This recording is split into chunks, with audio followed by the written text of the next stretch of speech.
Everyone at my brother's engagement party thought I was the family disappointment.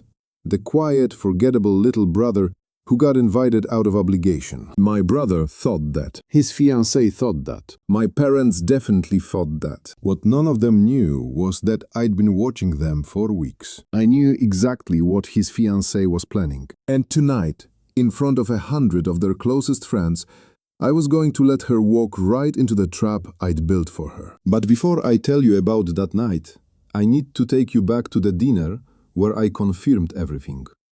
The Sunday dinner that my family thought broke me.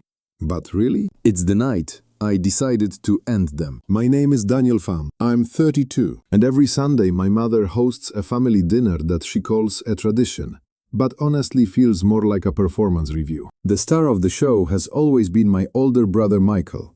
Good-looking, charming, the kind of guy who walks into a room and everyone just gravitates toward him. He sells luxury real estate. He drives a car that costs more than most people's houses. And our parents worship the ground he walks on. Me? I'm the other one. The quiet one. The one who sits at the end of the table and picks at his food, while everyone else celebrates Michael's latest sale, or his newest vacation, or whatever it is this week. I run a data analytics company called Aurelia. Built it from scratch. But to my family, I'm just a guy who types on computers. Now here's what you need to understand. 2 weeks before this dinner, my security system flagged something unusual. Someone had been probing our servers. Not casually browsing, but actively trying to find cracks in our firewall. When I traced the source, it came back to a venture capital fund called Pacific Crest Capital. I logged it, set up monitoring, and filed it away. So when Michael showed up to Sunday dinner with his new serious girlfriend and introduced her as Laura, a director at Pacific Crest Capital, my heart didn't skip a beat. It stopped.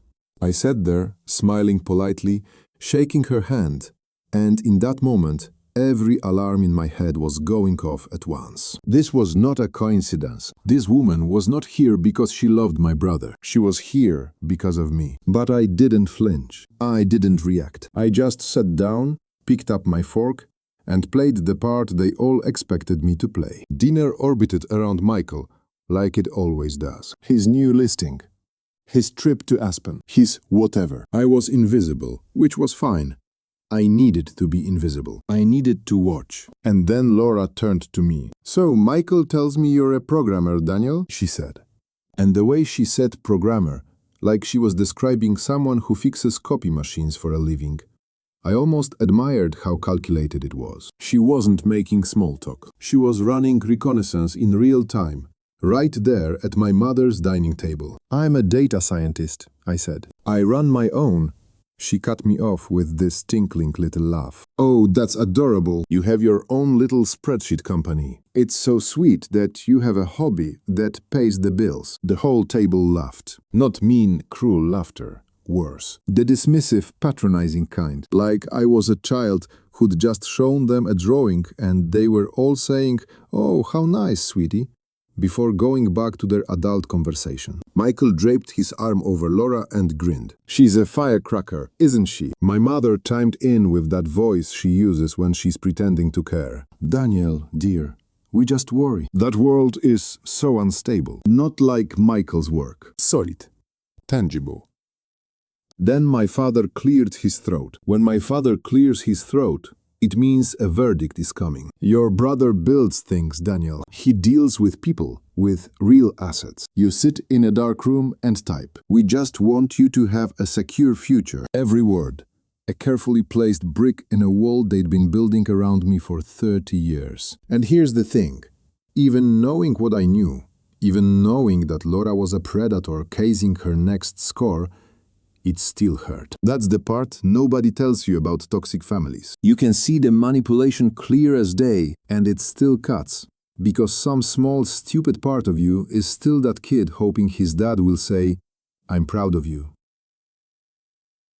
But I swallowed it. I had a job to do. I tried something next. A test. I said, "Actually, I've been developing a forensic accounting AI. It's designed to detect sophisticated financial fraud." Laura's eyes flickered. Just for a fraction of a second, but I caught it. Interest. Real, hungry interest. Then she covered it with a dismissive wave. "Oh, honey, leave that to the big players. My firm is actually looking to acquire a small AI company right now. Real professionals. They have a brilliant algorithm that's going to change the game." She looked me up and down. "It's a bit out of your league." She was talking about my company. She was sitting at my family's dinner table, eating my mother's roast chicken, and casually bragging about her plan to steal my life's work. And nobody at that table, not my brother, not my parents, had any idea. My father broke the silence. "Daniel, don't be rude," he hissed. "Stop making the family look bad. Stop making them look bad. Not stand up for yourself. Not that's enough. Just shut up and don't embarrass us." I picked my fork back up. I didn't eat. I just sat there, cataloging everything. Every question she'd asked, every technical detail she'd tried to fish out of me, every smug little smile. They all laughed, and I laughed too, quietly, on the inside. Because Laura had just made the biggest mistake of her entire plan. She'd shown me her hand, and she had no idea I was already holding all the cards. I didn't go home that night. I drove straight to my office.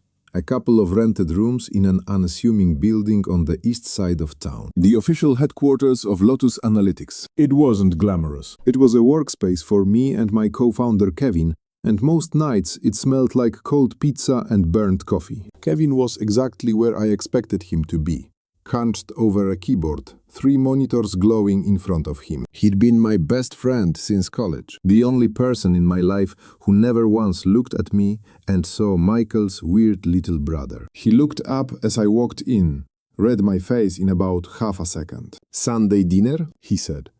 "Sunday dinner," I confirmed. I dropped into the chair next to him. But this time, it's different. Laura works at Pacific Crest Capital. Kevin went very still. Pacific Crest Capital. As in the Pacific Crest Capital that's been hammering our servers? The same. He leaned back slowly, processing it. "So Michael's new girlfriend just happens to work at the fund that's been trying to break into our system. And she just happens to show up at your family dinner asking about your work. It's not a coincidence, Kevin. She targeted him. She researched the family, figured out the connection, and used Michael as a way in. My brother is the front door, and she's been picking the lock." Kevin let out a low whistle. Then he pulled up a file on his center monitor. Our server access logs. "Okay, so check this out. The probing I flagged 2 weeks ago, it's gotten way more aggressive. They're past the sniffing around phase. They're actively trying to access the source code directories. Blocked every time, but they're persistent. They're trying to steal the algorithm," I said. Laura practically told me to my face. She said her fund was acquiring a brilliant AI company. She was talking about us, Kevin. She was bragging about robbing us while eating my mother's pot roast. That's bold. That's arrogant. And arrogance makes people sloppy. I told him about the dinner in detail. Every question Laura had asked. Every technical probe disguised as small talk. Kevin listened, his expression getting darker by the minute. When I finished, he turned to me with that look he gets when he's about to say something important. "You know, we're sitting on an 8-figure acquisition deal, right? Redwood Global Holdings is in final due diligence. If Pacific Crest Capital clones our algorithm before the deal closes, we lose everything. Not just the money, our reputation, our IP, years of work gone." I know. "So, what's the play?" And that's when I told him the part I hadn't told anyone. The part that had been forming in the back of my mind for weeks, ever since I first noticed Pacific Crest Capital sniffing around our servers. "Remember that family barbecue last month? When I was talking to my cousin Andrew about the predictive modeling breakthrough?" Kevin nodded slowly. "That wasn't an accident. I knew Andrew would talk. He's always trying to impress Michael, the golden child's #1 fan. So I gave him just enough real information to sound credible, mixed with enough technical misdirection to send anyone who acted on it down a dead end." Kevin stared at me. "You used your own cousin as a leak, on purpose."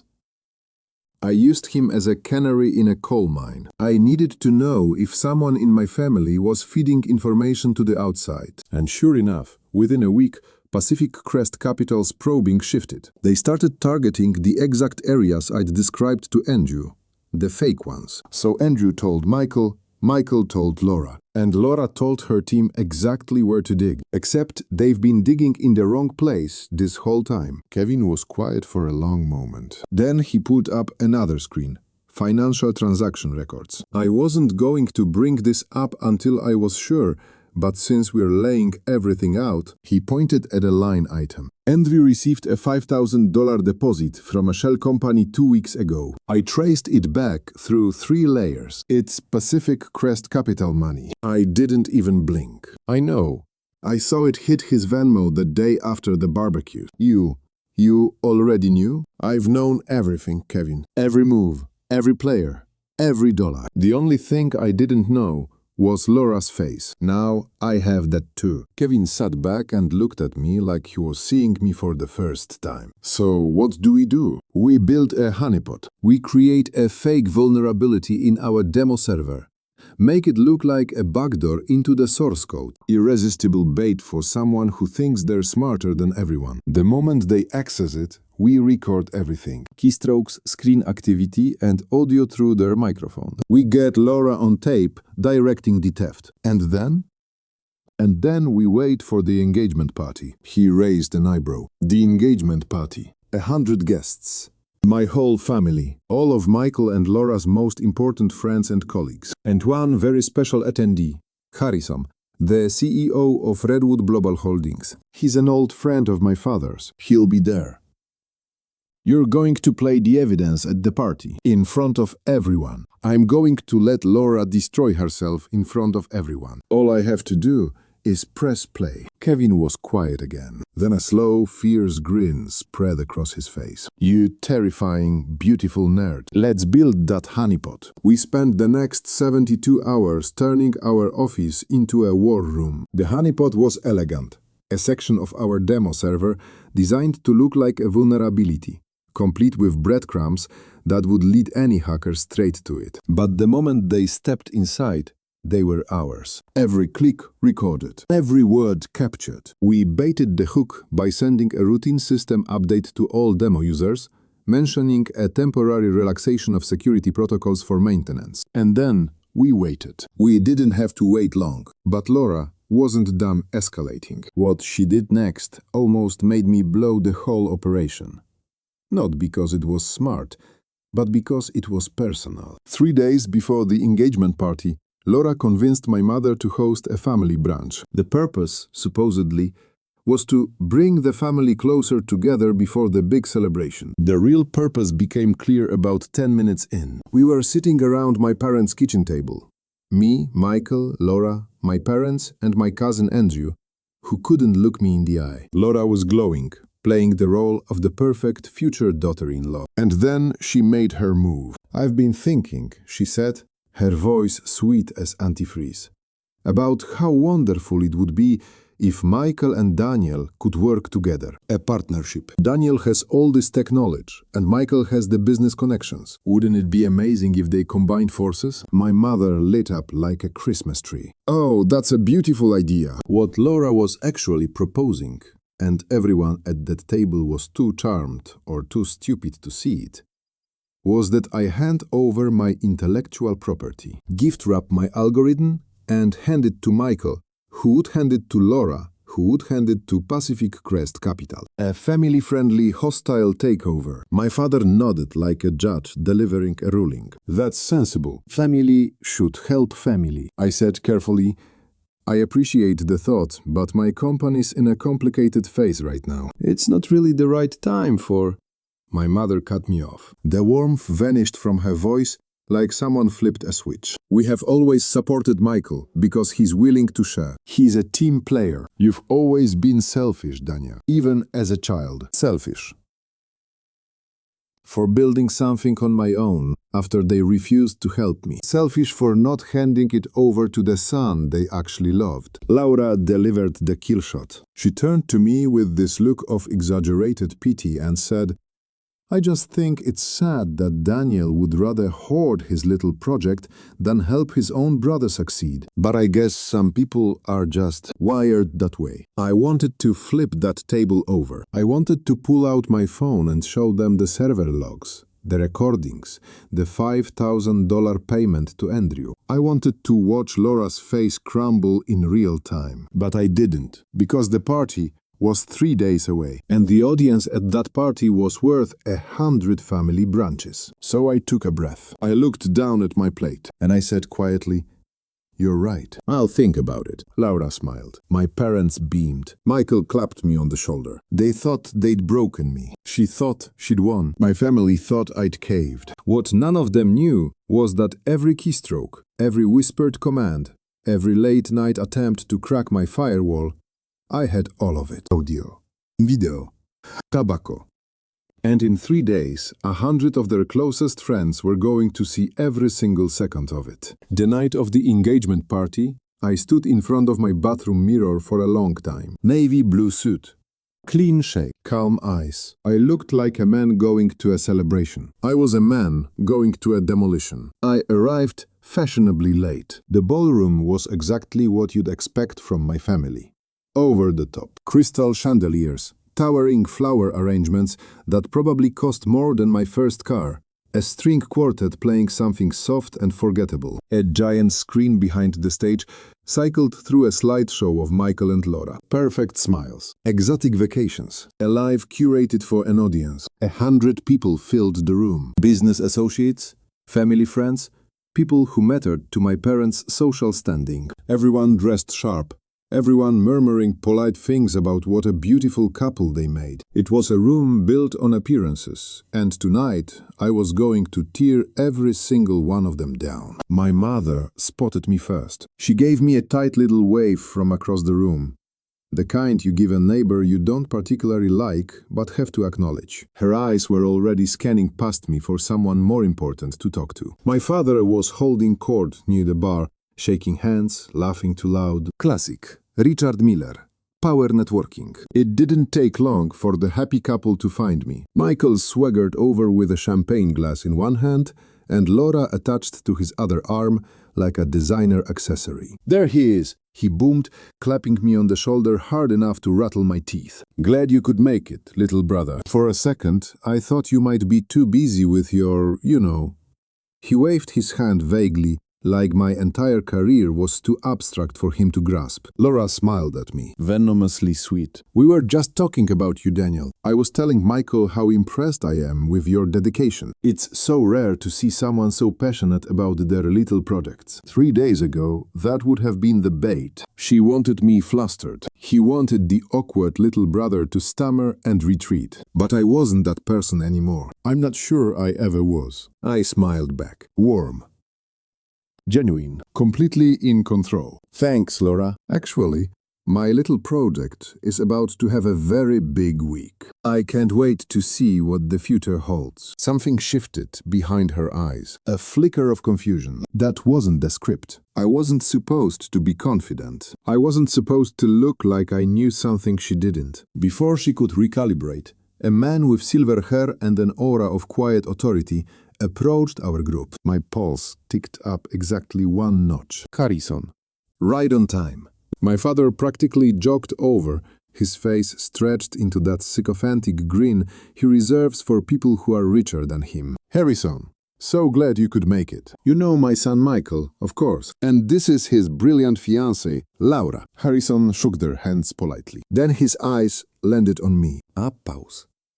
A flicker of recognition from our video calls. "And this is our other son, Daniel," my father added. Almost an afterthought, like mentioning the side salad nobody ordered. Harrison extended his hand. His grip was firm and warm and full of meaning. "Daniel, it's a pleasure to finally meet you in person. We are all incredibly excited about the work you've been doing." Silence. The confused kind. Michael frowned. Laura's smile went rigid at the edges. My father looked like someone had just spoken to him in a foreign language. "You two know each other?" My father managed. "In a manner of speaking. Harrison said smoothly. Daniel is something of a legend in our R&D department. Laura recovered fast.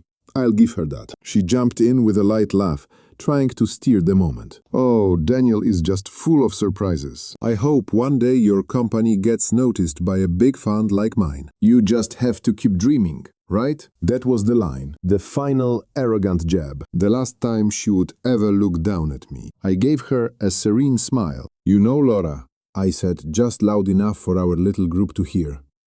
I think you're going to be very interested in what happens next. On stage, the MC tapped the microphone. It was time for the toasts. Michael, never one to miss a chance to talk about himself, gave a short speech. He thanked everyone, praised Laura like she'd cured cancer, and then, with a smug grin that I will remember for the rest of my life, he called me up to the stage. And now I'd like to invite my little brother Daniel to say a few words. Come on up, Daniel.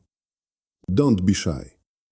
Polite applause. Every eye in the room turned to me. It was a power play. He wanted the quiet, bumbling brother up there as a contrast to his own dazzling success. He wanted me to say something awkward, get a few sympathetic laughs, and fade back into the wallpaper. Michael grabbed the mic and called me up to the stage. He wanted me to play the role of the awkward little brother one last time. He had no idea he was handing me the detonator. I walked up. My heart was a steady, cold drum. I felt the small remote in my jacket pocket. Cool, solid, ready. I adjusted the microphone. The room went quiet. Thank you, Michael, I said. My voice was calm. Clearer than it had ever been. I don't have a long speech prepared. I've always believed that actions speak louder than words. And lately, I've been made aware of some very interesting actions. I looked directly at Laura, front row, still smiling. But the smile was starting to crack at the edges, like ice over a river that's moving too fast underneath. Laura, in particular, has shown a remarkable interest in the world of forensic accounting AI. She's been so curious about my little project. So, instead of a toast, I thought I'd share a bit of that project with all of you tonight. I pressed the button. The romantic slideshow vanished. In its place, a screen recording appeared. Date and timestamp in the corner. 2 nights ago, a user logged into Pacific Crest Capital's network. The mouse moving frantically across the screen, navigating file directories, hammering at firewall barriers. My honeypot, wide open and waiting. A collective gasp rippled through the room. And then came the audio, crystal clear through the ballroom's sound system. Laura's voice, sharp, unmistakable, impossible to deny. Come on, find the core algorithm. We just need the source code and we can build our own clone. By the time we launch, the little accounting nerd who built this will never know what hit him. The room went so silent,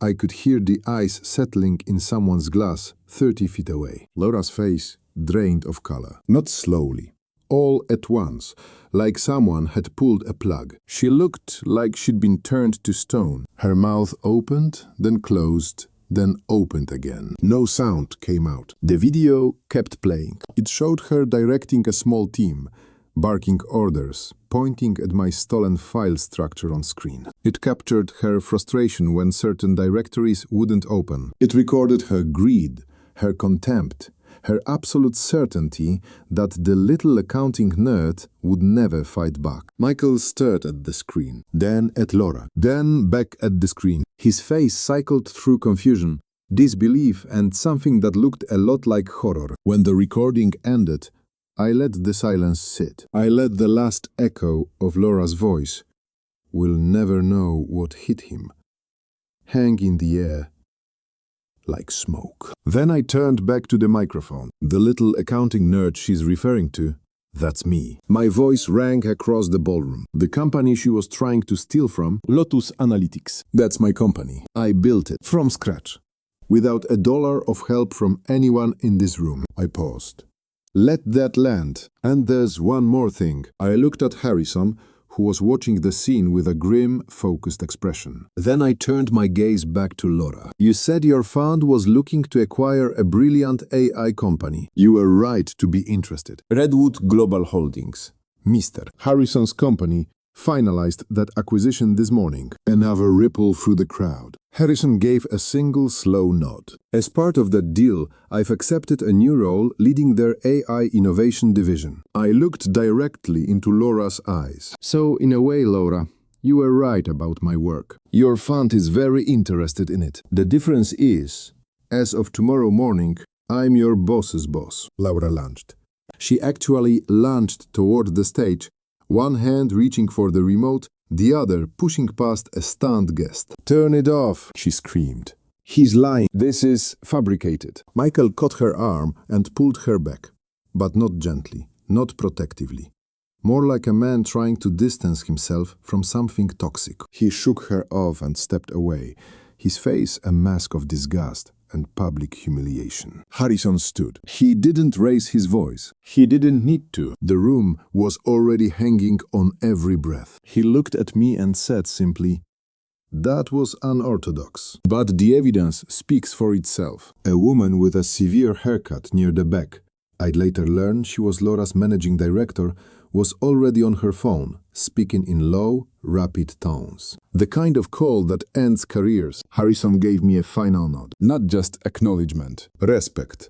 Then he walked out, leaving a trail of quiet authority behind him. Laura stood in the middle of the ballroom, mascara starting to run, surrounded by people who were already looking away. She turned in a slow circle, searching for an ally, a defender, anyone. She found no one. She grabbed her clutch and fled through the side exit, heels clicking against the marble floor like a countdown reaching zero. My parents sat frozen in the front row. My mother's hand was pressed over her mouth. My father looked like he'd aged 10 years in 90 seconds. And Michael just stood there, pale and hollow, staring at me like he was seeing a stranger. He wasn't looking at his failure of a little brother anymore. He was looking at the man who had just detonated his entire world. And for the first time in 32 years, he had absolutely nothing to say. I almost made it to my car. They caught me in the parking garage. A desperate, broken little delegation. My father, my mother, and Michael. Their footsteps echoed off the concrete walls like a countdown. "Daniel, wait!"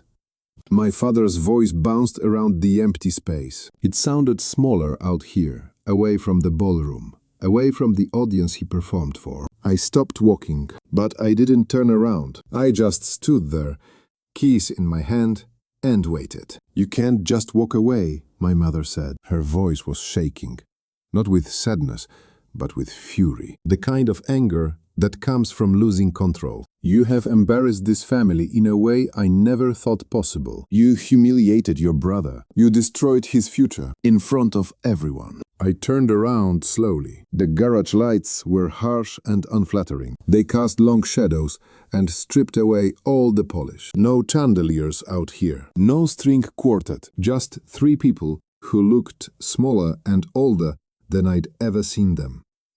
"Laura was stealing my work," I said, my voice level. "She was going to clone my algorithm and destroy my company. Did you hear that part? Or were you too focused on the social embarrassment?" My father's jaw tightened. "She was ambitious. Maybe she went too far. But you handled this with no class. You aired our dirty laundry in public like some kind of...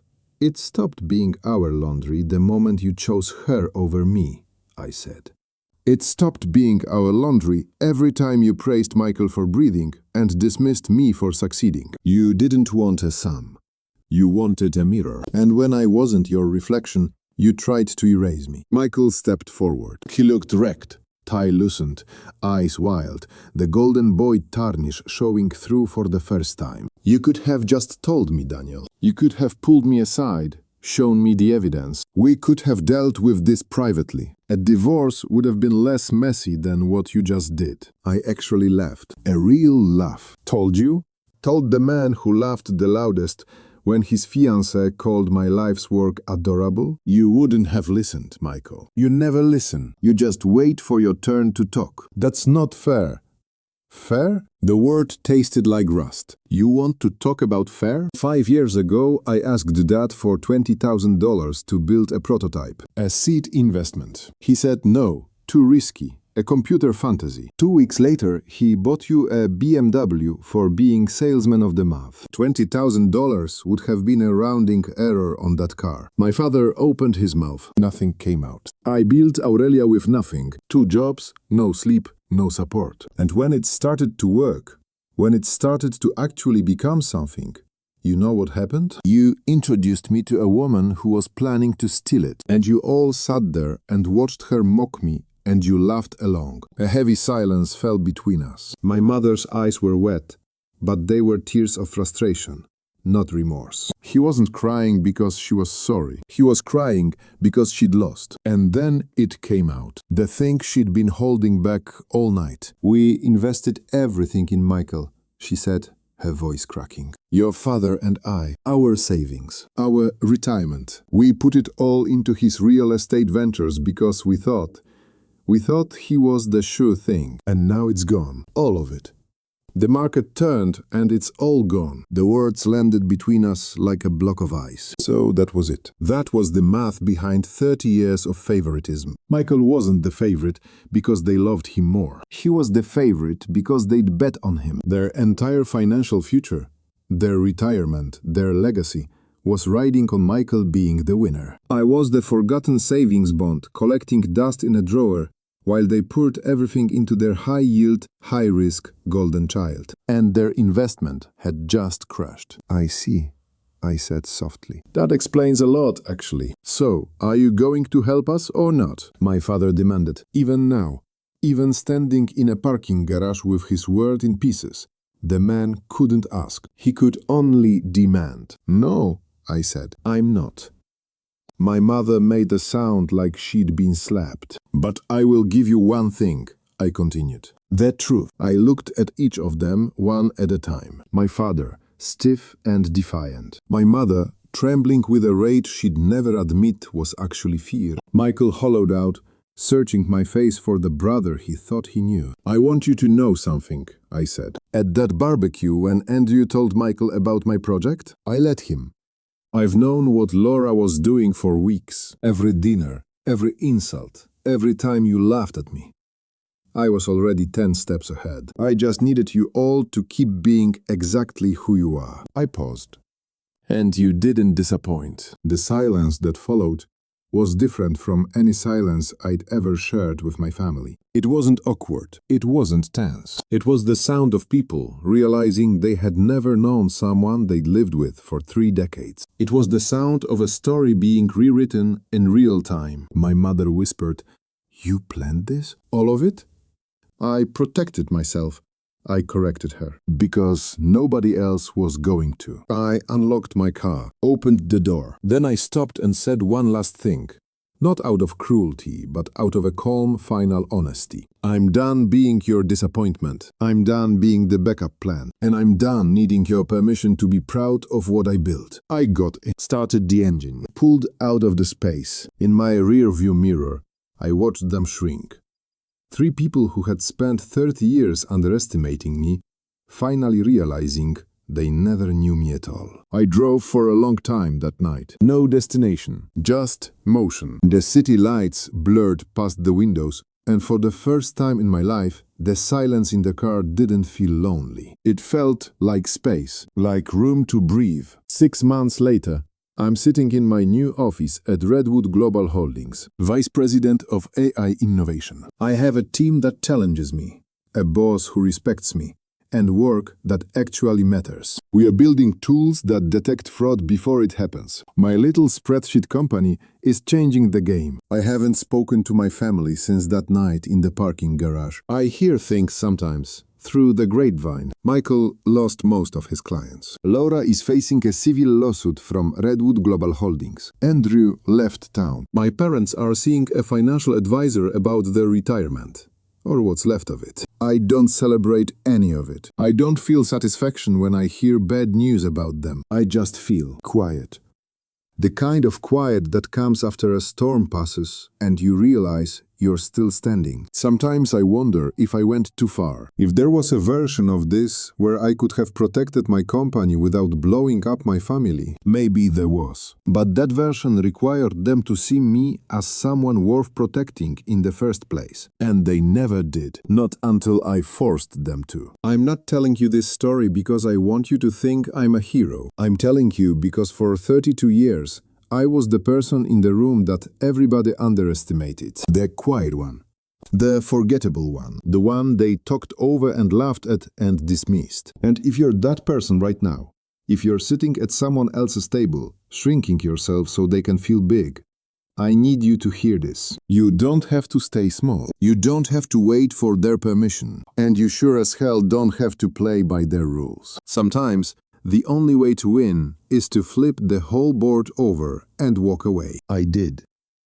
And I've never looked back. Thank you for sticking with me through this whole story. It means more than you know. Now I want to hear from you, because I know I'm not the only one who's been through something like this. Was I right to expose Laura at the party? Or should I have handled it privately and kept the family peace? Drop a 1 in the comments if you think I did the right thing. Drop a 2 if you think I went too far. I read every single comment and I genuinely want to know what you think. And if you've ever been the underestimated one in your family, the one who got overlooked while someone else got all the praise, tell me your story. I want to hear it. Hit that subscribe button if you want to hear what happened next, because trust me, this wasn't the last I heard from my family. Not by a long shot.